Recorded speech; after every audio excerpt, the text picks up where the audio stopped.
Tony Stein, the Chief Executive of Healthcare Management Solutions, which operates around 70 care homes across the UK, joins us today, and he opposes mandatory vaccines. Tony, let me just begin with that question. We know that care homes were particularly hit across the pandemic. We know that these figures for double vaccination amongst care home staff, particularly amongst agency staff, are worryingly low. Why do you oppose enforcing vaccines on staff? Well, it was a position that we took right from the very beginning when this was first mooted. We took a view that it was better that staff volunteered to take the vaccine. We felt that a lot of staff who joined us historically had joined us without that condition to their employment. And in fairness, there were a lot of staff who were very worried, very nervous about the whole thing. They're worried about the safety and efficacy of the vaccine.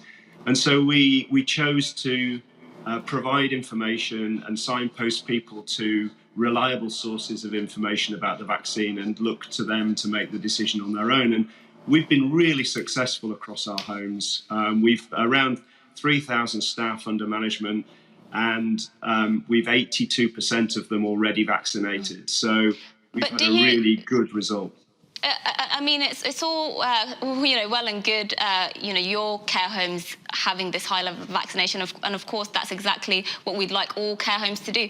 But can you at least accept that some care homes, particularly those who will be facing this really low level of vaccination among staff, they will get to a point where they might have to start enforcing vaccines? So do you oppose it for every care home, or what's the issue there when we know that some care homes will have very low levels of vaccination? I think to say I oppose it is a bit strong. My preference would always be that people volunteer. I think for there are services I know, and I've spoken to operators who've had sort of similar problems where they've really struggled to get people to accept the vaccine. And I think that's a lot to do with the way that the message is conveyed.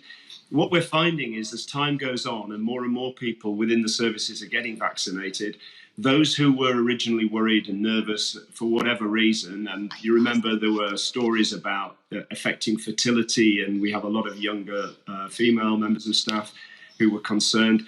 I think as time goes on and the safety of the vaccine becomes more sort of entrenched and understood, then people will get vaccinated. And we have 16 weeks now, potentially, until it becomes mandatory. And I think by then we'll be pretty much pushing sort of 90 to 100% anyway. But for those who don't, yes, I can understand it.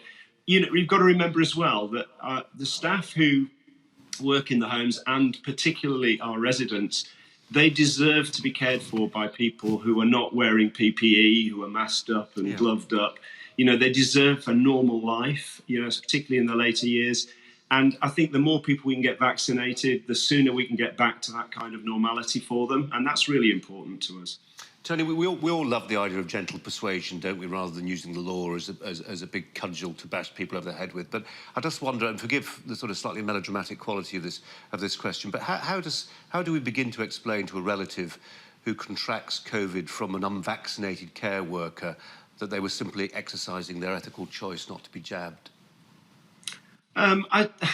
It's a difficult one. I mean, it's very challenging to understand, the infection vectors. So, if somebody said they came into a care home and contracted it through the care home, that'd be quite difficult to try and envisage how they would prove that. I'm not saying for a second that we shouldn't be doing this. Personally, I think everybody should be vaccinated.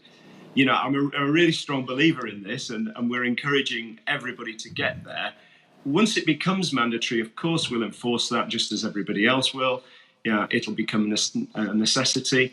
But, we don't live in isolation, our homes. It's all right saying care home staff are going to be vaccinated, but those people who are visiting the homes are going to be moving outside of that home. And they're going to be bumping into other people who may be not vaccinated. So, unless we get 100% across the country, nobody's going to be 100% safe.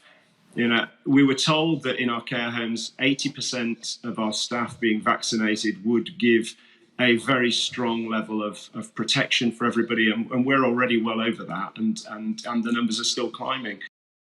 And I think, again, as time goes on, those numbers will continue to climb. I think one of the problems the government have had, if I might just say, is that people.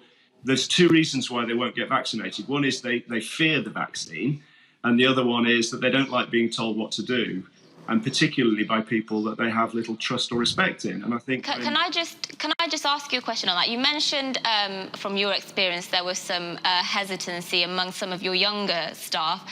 Have you seen any particular groups expressing hesitancy towards being jabbed? Because we've seen during the pandemic that ethnic minority groups in particular, for example, have had higher levels of hesitancy around the vaccine, and we know that a big proportion of the care staff population is from an ethnic minority background. So is that something that you're seeing? No, I don't think we can draw any conclusions in that sense. I think what we found is that particularly where the home managers got some hesitancy, then that actually tends to flow down into the teams at the home. So they do tend to follow the lead of the manager in the home. So we've been trying to encourage the home managers to understand how safe these vaccines are and why they're necessary. And I think once the managers have got it, then the staff do tend to follow. There are one or two, we've got 70 odd services, and in one or two of those services, we've got relatively low take-up rates of 50 to 60%.